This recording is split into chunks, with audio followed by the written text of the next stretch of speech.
The first thing I saw as I pulled up to my cabin was the glint of sunlight bouncing off a car I didn't recognize. It was parked at an angle, half on the gravel driveway, half on the patch of grass I just reseeded last spring. My gut tightened.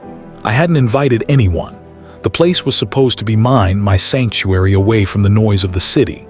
And yet, here it was, someone's vehicle, sitting like it belonged, its tires pressed into the ground as though it had been there a while.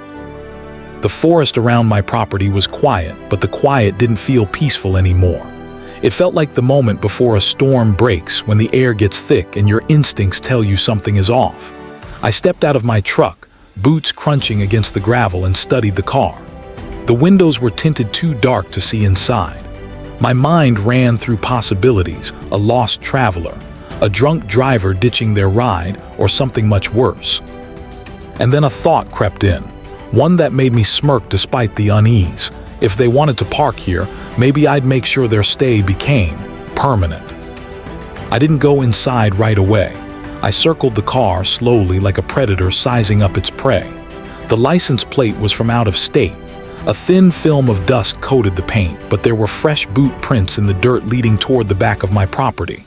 Whoever it was, they decided to wander around. I could almost hear my grandfather's voice in my head. Out here, you don't ask for trouble, but if it finds you, you answer it in kind.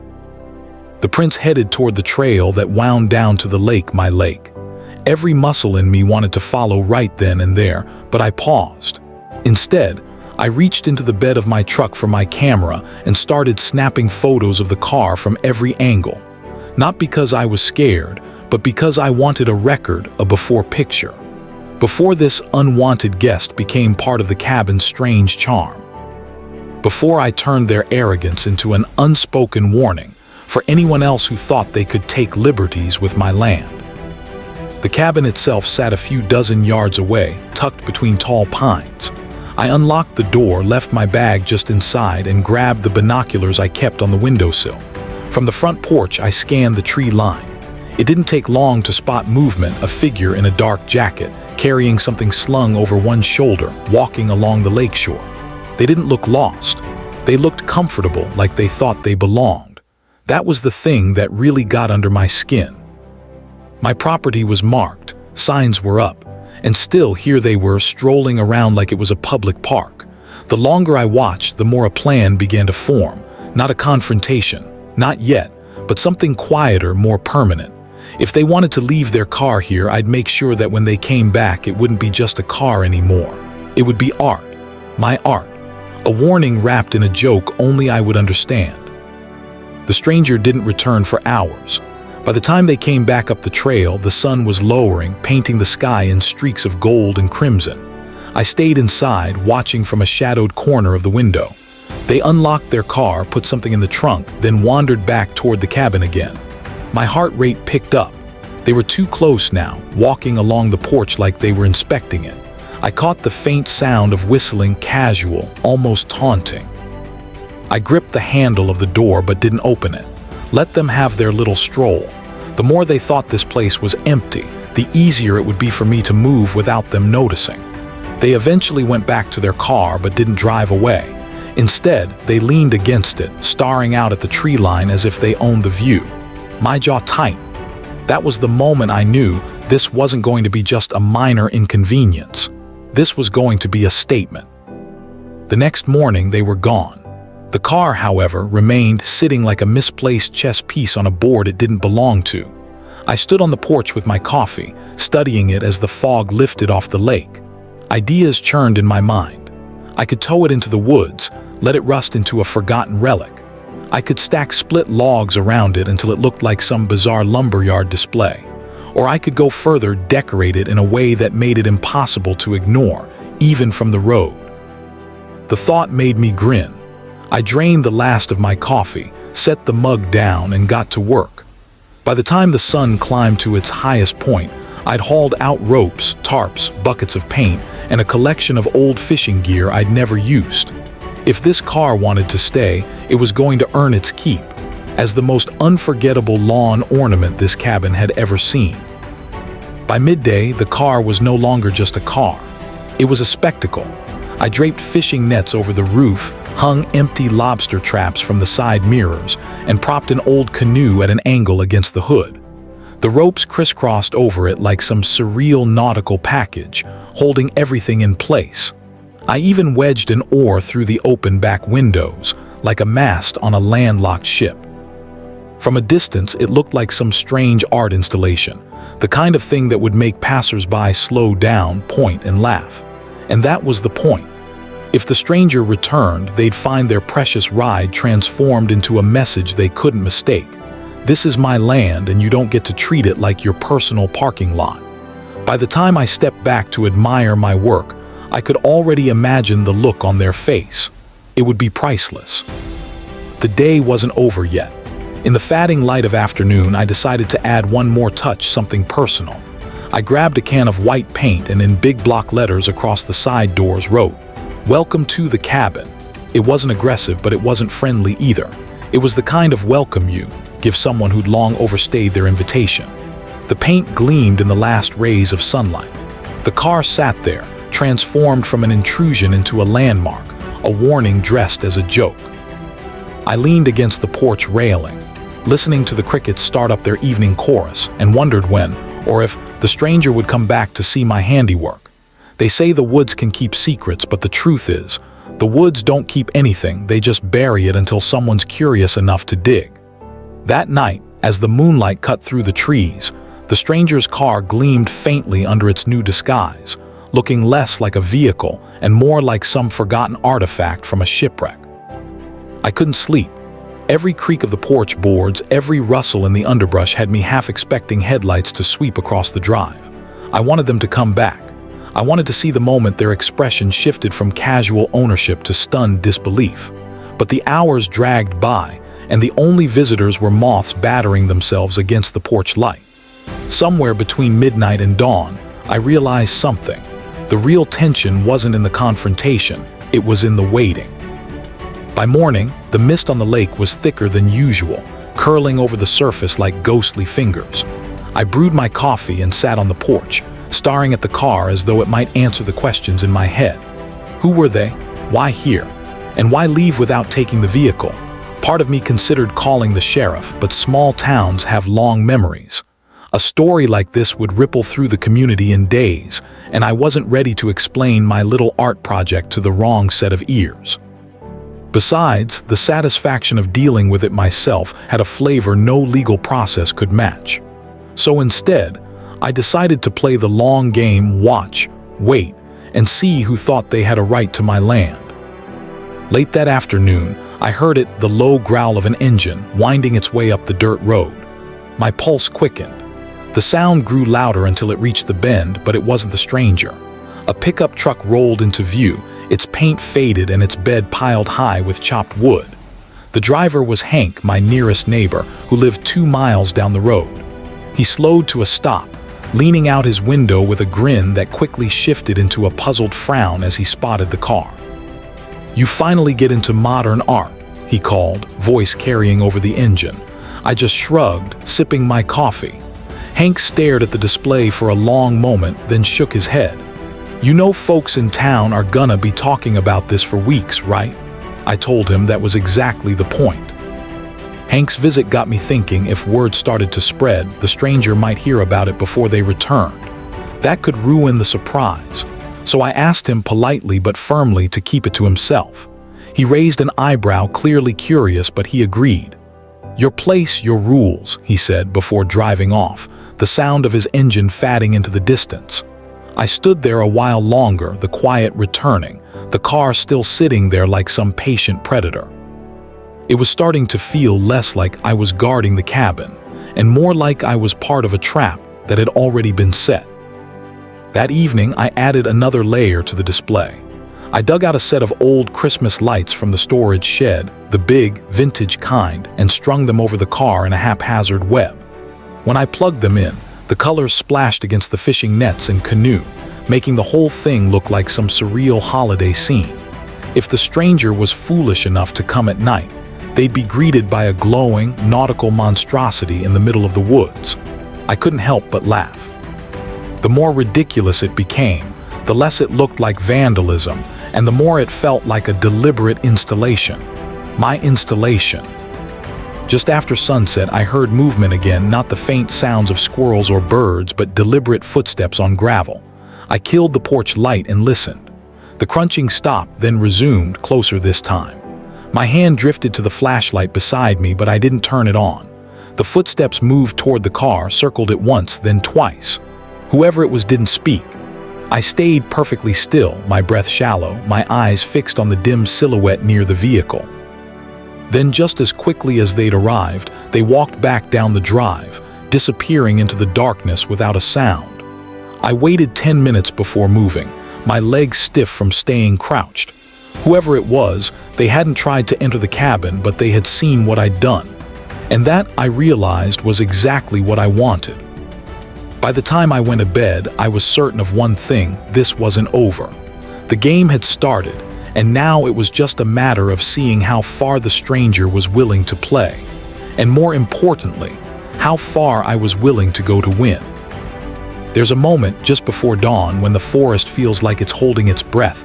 The shadows are long, the birds haven't started yet, and every sound feels sharper, closer. That's when I woke up, not from a dream, but from the sense that something was off. I didn't hear footsteps, but I felt them. The floorboards under my feet were cold as I moved to the window. And there it was, the car. Still dressed in nets, ropes, and that canoe, but something was different. The driver's side door was cracked open. The sight snapped me fully awake. My first thought was that the stranger had returned and they were here now, somewhere outside. My second thought was that they might still be inside the car. I grabbed the flashlight, not to shine it, but to feel the weight of something solid in my hand. The door swayed slightly in the breeze, making the fishing nets shiver. Whoever opened it hadn't bothered to close it again. It was like they wanted me to know they'd been here. I stepped out onto the porch, slow and quiet, scanning the tree line.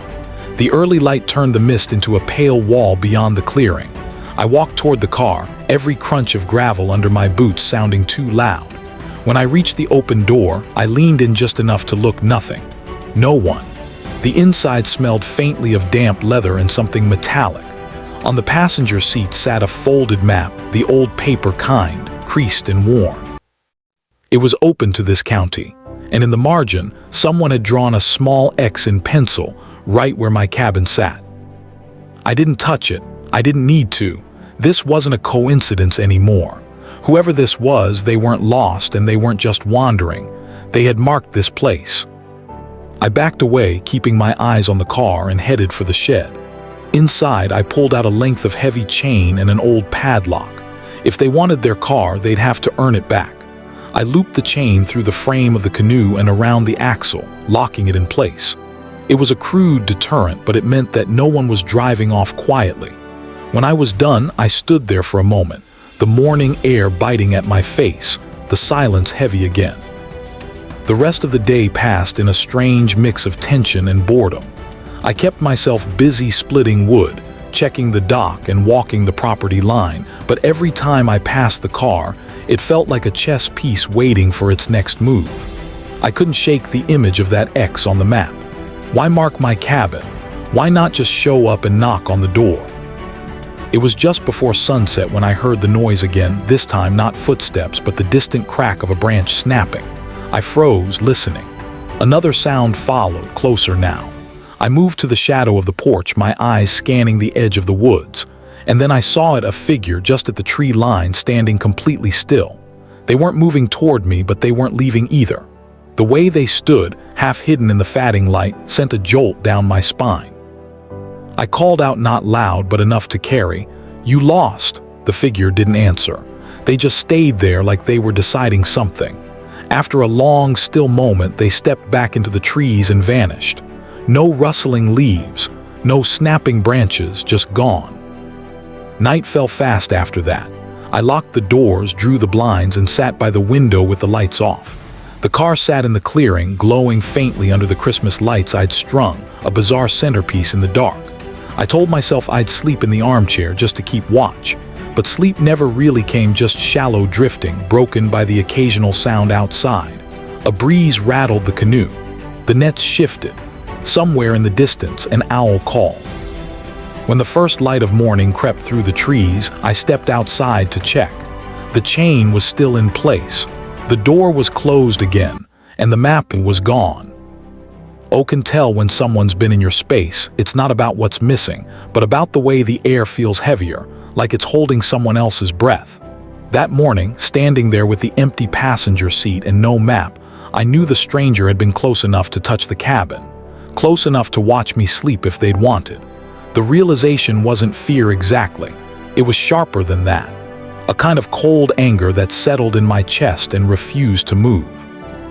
I circled the car again, looking for signs of tampering. The nets were still draped across the roof, but one of the lobster traps I'd hung on the side mirror was gone. Just gone. I scanned the ground, expecting to see it discarded nearby, but there was nothing.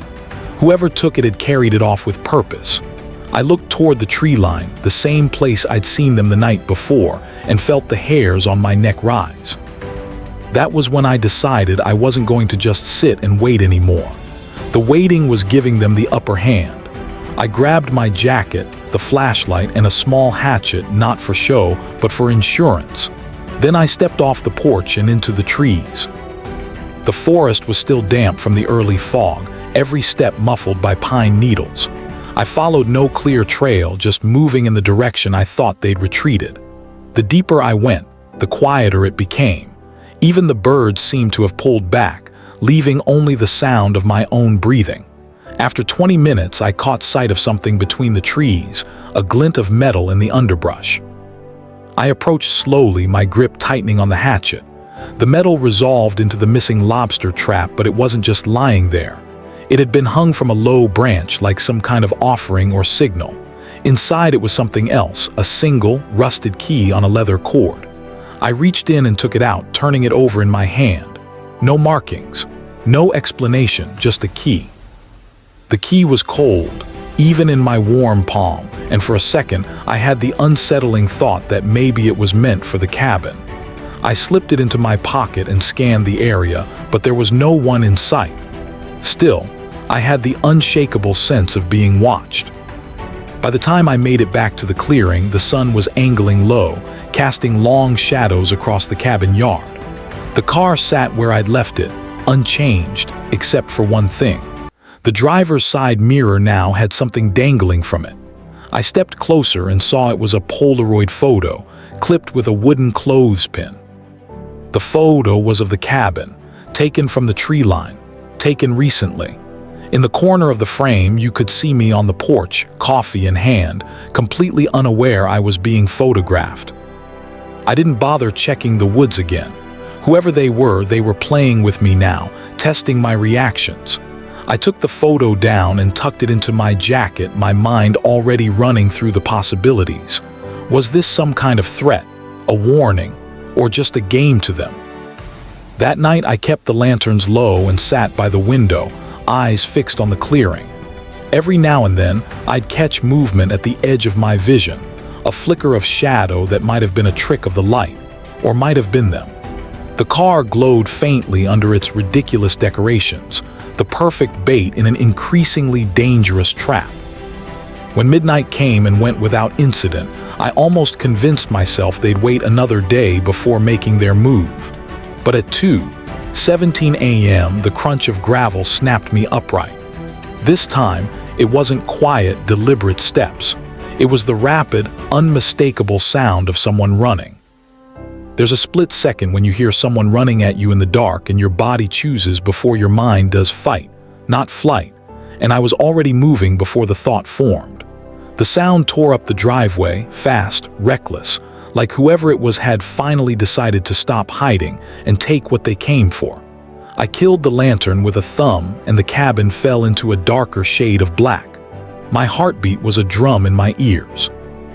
I slid to the door, eased it open, and let the cold air hit my face as the runner broke into the clearing. The Christmas lights on the car threw weird colors across the trees.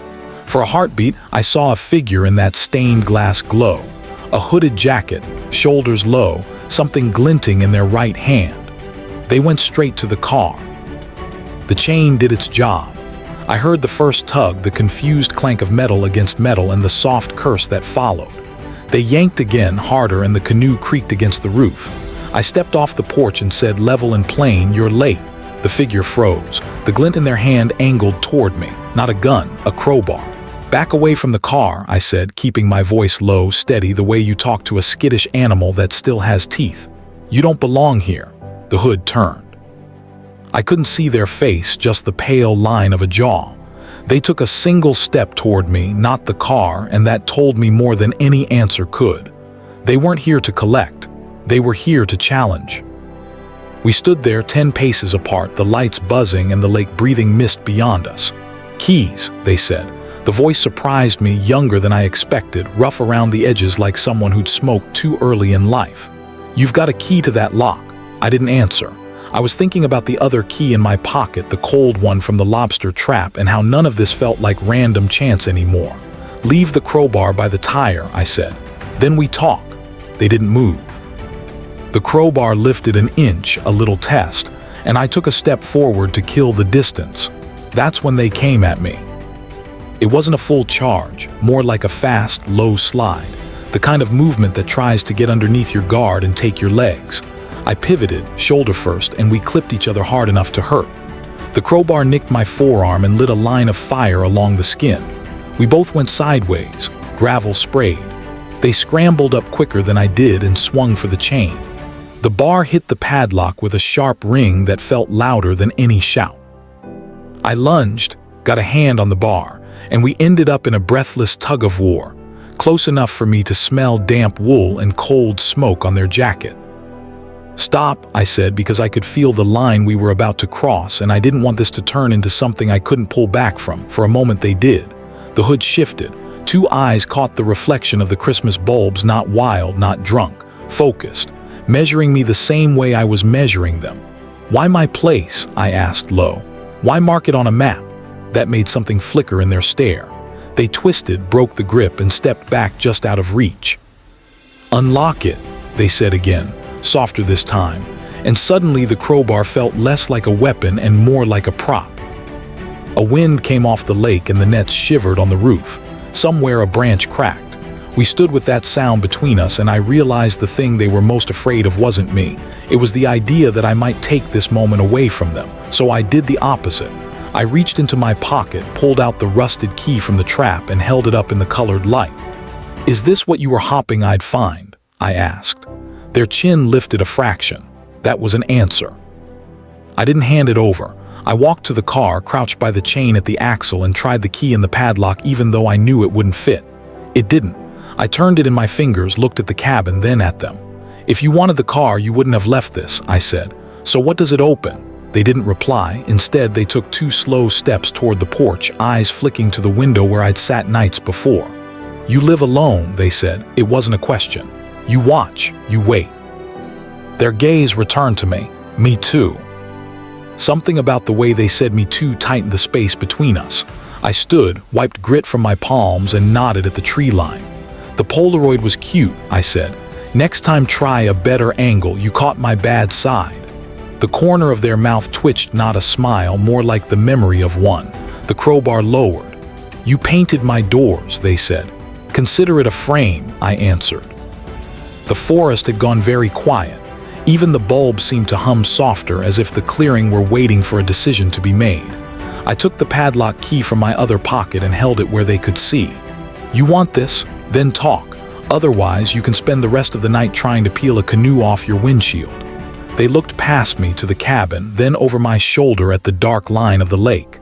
"Tomorrow," they said. "Daylight, no tools."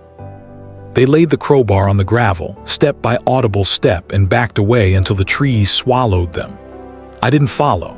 I counted to 30, then to 60, and only when the woods gave me back the ordinary sounds, a small animal in the brush, a drip from the eaves, did I let my shoulders drop. Inside, I cleaned the cut on my forearm with whiskey and a strip of old t-shirt. The sting cleared my head. On the table, I set the rusted key beside the Polaroid, the chain's padlock key, and the memory of a voice that sounded too young to be this deliberate. I poured a finger more whiskey and stared at the little still life I'd made. Map with an X photo from the trees. Key in a trap. Car chained like a beached boat.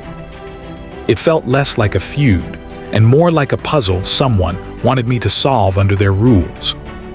Before dawn, I walked the edge of the clearing one more time, and that's when I noticed it, a new set of boot prints, not from the driveway but from the lakeside path, circling the cabin at a new distance, stopping at the porch steps and turning away.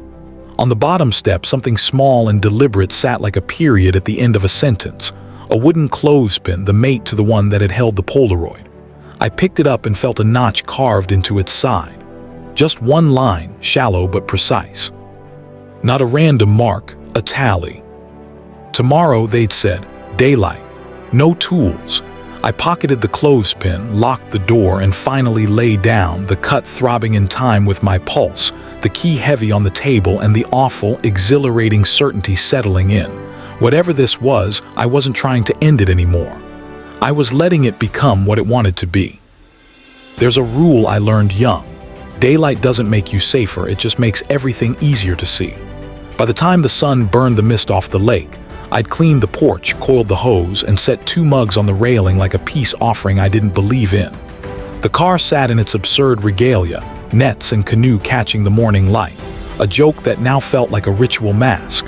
I kept running a thumb over the notch carved into the clothespin, counting backward through what it could mean.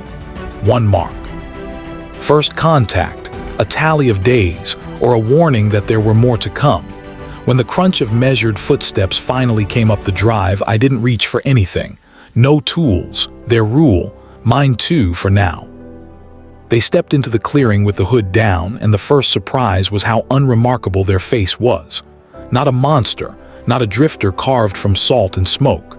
Mid-20s maybe, eyes that had learned to be older than that. A thin scar under the left cheekbone that vanished when they looked down. They stopped 10 feet from the car and squinted at the paint on the doors like they were appraising a crime scene and a joke at the same time. "It's better in full sun," I said. That almost smile twitched again and was gone. "You kept your word," they said. "No tools." I nodded toward the mugs. "Coffee's hot. You can stand there and keep pretending we're strangers, or you can take a cup and pretend we are. Either way, we talk." They took the cup but didn't drink. Steam rose between us like a fragile flag. "Last night," I said, "you could have forced the door. You didn't. You left a clothespin. You left a key in a trap. You want something, but it's not the car." They angled their head as if we were finally reading the same page. "You found the map," they said. "Good." I let that sit. "You marked my cabin. Why?" Their gaze drifted past me to the porch window, the exact angle of the Polaroid. "Because this place was marked before either of us got here." My knuckles tightened around the cup. "By who?" They tapped the scar with one finger like a metronome keeping time. "Someone who took what wasn't theirs," they said. "Someone who hid it where curiosity would keep everyone else away." They put the cup down on the railing untouched, then pointed, not at the cabin, not at the car, but at the ground between them. "There's a crawl space under your porch. The outer panel is nailed, but the inner panel has screws that don't match, 2 flatheads, 2 Phillips. Someone opened it from the outside and wanted it to look old. The key you found doesn't fit a modern lock." I didn't look at the porch. Looking would be giving something away. "You've been under my porch." "Not yet," they said, "but I've been looking at it longer than you think." The way they said that tucked another cold stone into my gut. "How long?" I asked. They skipped the answer, and I realized that with them, silence was often the only honest thing. "What does the notch mean?" I asked, showing the clothespin between 2 fingers. "Days," they said. "One for the first night I knew you weren't going to call the sheriff." The morning brightened and sharpened the edges of everything, paint strokes, rope fibers, the seam where the driveway met the grass. Clarity can be cruel. "Suppose I invite you under the porch," I said. "What does that buy me?" They considered that, weighing something invisible in their hands. "It buys you the end of this, or the beginning of it if you prefer stories." They glanced at the canoe tilted like a frozen wave. "And it buys me what I came for." "Which is?" I asked. "Proof," they said. I set my cup down beside theirs and went to the porch, feeling their eyes on my back. The boards sighed under my weight as if they knew they were about to be unmasked. I knelt, ran my fingers along the skirt, and found what they had described: mismatched heads, the faint shine of metal that hadn't had time to rust like the nails. I didn't have a driver. I didn't need one. The panel gave with a push, sloppy work disguised as age. Inside, the space smelled of damp earth and old cedar. I slid the panel aside and let the black mouth of the crawlspace stare up at us. They didn't lunge. They didn't rush. They crouched beside me and pointed to a hairline line of disturbed soil barely visible unless you were kneeling where we were. There, they said. I stared at the line without moving, without acknowledging the idea I was already accepting. Someone had been digging under my home and had tried to erase the evidence with a careful hand and a lazy eye. I lay flat, shoulders brushing the joists, and wormed forward on my elbows. The dirt was cool and unyielding except where it wasn't a patch that gave slightly like a concealed bruise. I scraped away a shallow layer and found canvas. Old, stiff canvas, wrapped tight and tied with twine that had turned the color of tea. We didn't speak. We dragged the parcel out into the light together, and for a beat the clearing looked like a photograph itself, the car in its festive bondage, the two mugs, the open square at the porch, and a bundle between us that shouldn't exist. I cut the twine with a fingernail and peeled the canvas back. Inside were smaller packages, all paper wrapped, each marked with a short, clean notch like the clothespin. 1, 2, 3, 4. My breath slowed. The first packet held a notebook, leather cracked at the spine, graphite-smudged entries in a tight, practical hand. Names, dates, amounts, coordinates in a shorthand I didn't recognize. The second packet held photographs, old ones, dock pilings, men with caps pulled low, a boat at night with no name on the side, the bowl encoiled like a sleeping snake. Proof, they said, barely above a whisper. Of what? I asked, though I already felt the answer forming. Smuggling, running contraband along the lake decades ago, using this shore as a safe pocket. Not new, not righteous, just old, patient wrongdoing that had learned how to wait. The third packet held coins that weren't quite coins, foreign mint, edges clipped to avoid attention. The fourth was lighter, a ring of keys, all kinds, with labels handwritten and fatting, boathouse, pantry, cellar, shed, places that didn't exist on my property but might exist on someone else. Or might have existed in a time when the lake kept different secrets. They didn't reach for the notebooks, didn't try to pocket a thing. They watched me instead like my face was the ledger they actually needed. Your cabin wasn't chosen, they said. It was inherited by the wrong person, meaning me, meaning whoever didn't know what they were inheriting. The heat rose in my neck, not anger, not fear, a dawning. The kind that makes you want to throw every door open and also nail them all shut. Who are you? I asked. They exhaled slow, as if they'd been waiting to be allowed to say it. My father used to meet a man here, they said, and the last time he came home from this shore, he didn't come home at all. The ring of keys chimed over my knuckles like a small, private bell. You think whoever ran this left something more than ledgers, I said. I think they left a trail that stops here, they answered, and that the people who would prefer it stayed buried look very hard at anyone who starts to dig. I glanced at the Polaroid in my jacket pocket. My reflection looked back from the car's chrome in miniature. So why not knock the first day? I asked. Why the car, the map, the photos? Their eyes flicked to the paint on the doors and the tangle of nets and rope. Because I needed to know what kind of person you are. Someone who calls the sheriff, someone who hides, or someone who makes a scene no one can ignore. We stood with the ledgers and the keys between us and the beautiful, stupid boat car grinning behind us like a witness. A breeze flipped a page in the notebook and stopped at a set of numbers underlined twice. Not coordinates, times. The lake was suddenly louder, water talking to shore. I closed the book and met their eyes. If we go on, I said, we don't do it in the open.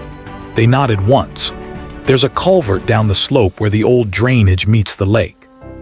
It's where they moved things when the water was low.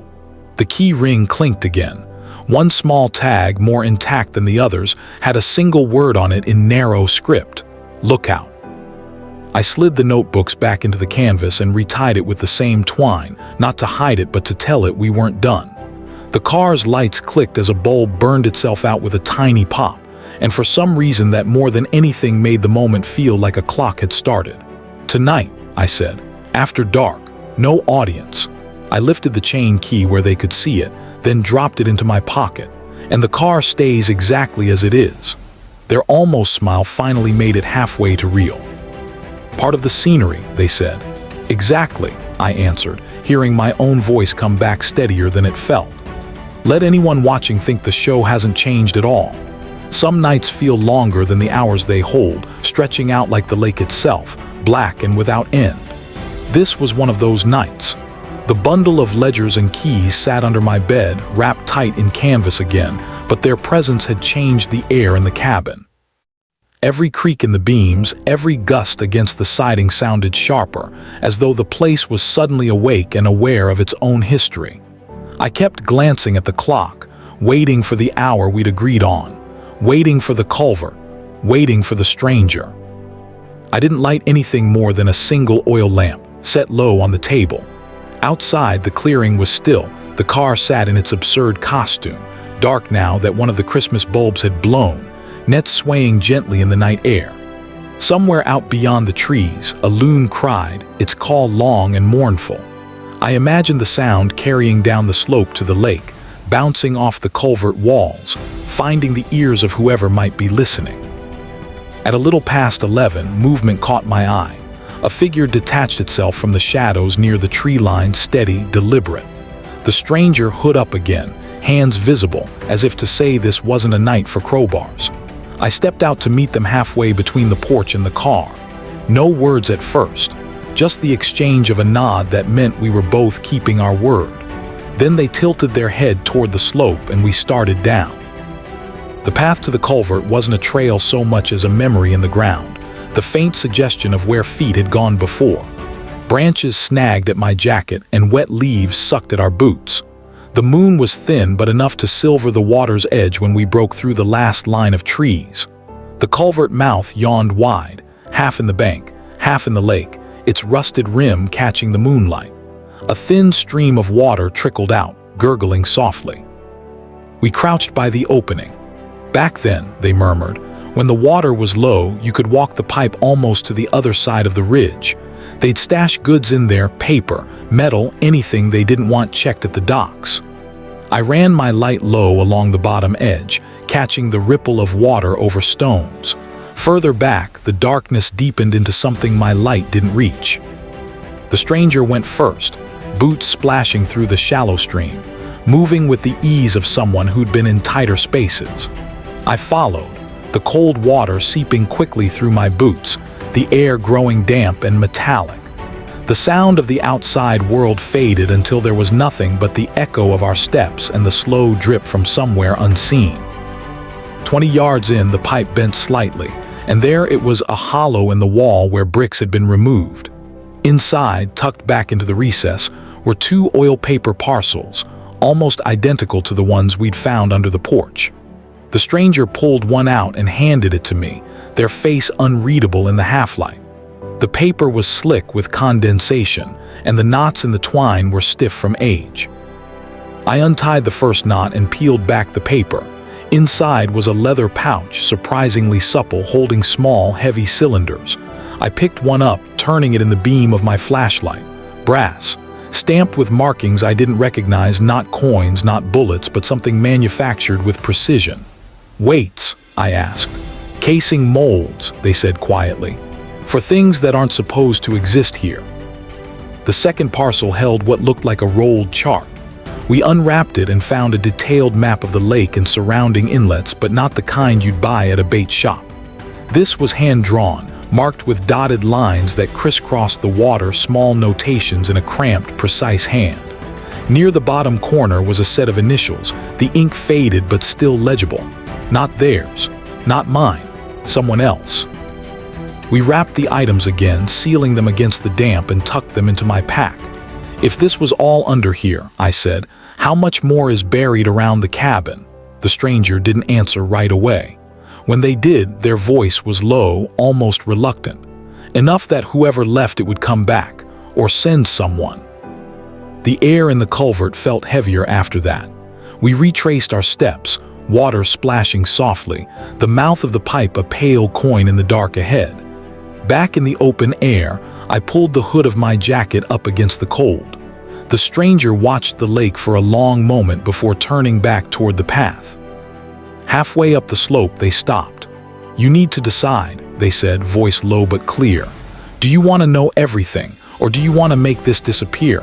I thought of the map under my bed, the ledgers, the keys, the Polaroid, the clothespin, the tally. "If I wanted it gone," I said, "I'd have thrown it in the lake already." They nodded as if they'd been expecting that. But as we reached the clearing, something stopped me cold. The car, my bizarre, decorated prize, was no longer alone. Parked beside it was another vehicle, dark, unmarked, engine still ticking from the drive. The first thing I noticed about the new vehicle was how wrong it looked in the clearing. Not just because it hadn't been there an hour ago, but because it didn't belong to either of us, and it didn't have the casual arrogance of the stranger's car when I'd first seen it. This one was deliberate. Matte black paint that swallowed the light.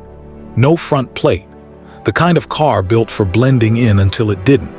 Its engine ticked like a cooling watch, and the smell of hot metal and exhaust hung in the cold air.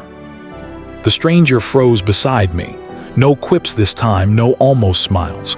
Just stillness, the kind a deer holds when it's deciding whether to bolt or fight.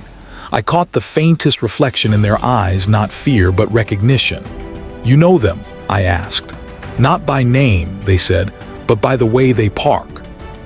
The cabin looked smaller now, boxed in by two vehicles. I could feel the shift in the clearing, the way the night air seemed to tighten, the tree line leaning in. My first instinct was to reach for the padlock key in my pocket, but I didn't move. Whoever was in that car would know the moment we twitched wrong. The driver's door opened with a deliberate slowness, like the person inside wanted us to measure the moment. A man stepped out, heavy coat, brim of his hat low enough to shadow his eyes. He didn't look at the cabin, didn't look at the stranger, he looked at the decorated car, and a muscle in his jaw flexed. "That yours?" he asked me, his voice deep enough to grind in the chest. "Found it here," I said evenly. "Made it fit in." His eyes slid to the nets, the canoe, the paint. "Cute," he said, but there was nothing amused in the way he said it. Then his gaze landed on the stranger. "You've been busy," not a question. The stranger didn't flinch. "You're late," they said. The man's lips twitched, not in humor, but in the way someone does when they've been insulted and are filing it away for later. He stepped closer, boots crunching on gravel until he was between the two cars. "You have something that doesn't belong to you," he said. My mind flashed to the canvas bundle under my bed, the ledgers, the keys, the freshly found parcels from the culvert. "Funny," I said. "That's exactly what I was thinking." For a moment, the only sound was the wind combing through the pines. The man's eyes narrowed, weighing whether to push or pull back. Then he smiled, slow, cold, practiced. "Here, how this works," he said. "You give me what you found, you get to keep your cabin, you even get to keep the joke," he added, nodding at the boat car. "You don't, and you'll learn what it's like to wake up and not know which day it is." The stranger stepped in before I could answer. "You're going to walk back to your car, get in, and drive away," they said, each word like it had been sharpened on stone. The man laughed once low and looked between us like deciding who'd break first. "You think you're in a position to," he didn't finish, because the stranger took something from their pocket and tossed it at his feet. It was the rusted key from the lobster trap. The sound it made hitting the gravel was small, but it cut through the clearing like a snap of glass. His face changed. Recognition. Not of us, but of the object. He bent slowly, picked it up, turned it in his gloved fingers. "You shouldn't have this," he said, softer now, but with a weight that made it more dangerous. I took a step forward. "And yet here we are," I said. My voice surprised me, steady, calm, almost curious. "So maybe you tell us why this key matters before we decide what to do with it." The man's gaze locked on me for a long beat, then flicked to the stranger. Whatever history they shared, it wasn't friendly. He slid the key into his coat pocket. "Enjoy your cabin," he said finally, "while you have it." Then he turned, got into his car, and backed out of the clearing without looking at either of us again. We stood there in the settling quiet, listening to the sound of his engine fade down the dirt road.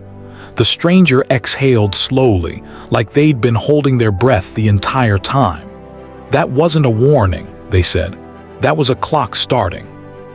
I looked at the decorated car, the ropes and nets swaying in the night breeze, and realized they were right. Whatever had been buried under my porch, whatever had been hidden in the culvert, whatever trail those ledgers and maps pointed to, it had been quiet for a long time. Too long. And now, between the stranger, the man in the black car, and me, the quiet had been broken. The stranger started toward the tree line, then paused. "If you want to walk away, do it now," they said. "Because the next time that car comes back, it won't be to talk." I didn't answer right away. I looked at the cabin, my so-called sanctuary, at the ridiculous centerpiece I'd made out of someone else's arrogance, and at the place where two worlds had collided in the dirt between them. "I'm not walking away," I said finally, "not from this." The stranger studied me for a second, then nodded once. "Then we'd better make the scenery even harder to miss." And without another word, they disappeared into the trees, leaving me alone with the cars, the cabin, and the uneasy certainty that the next move wouldn't be mine to make, but it would come soon.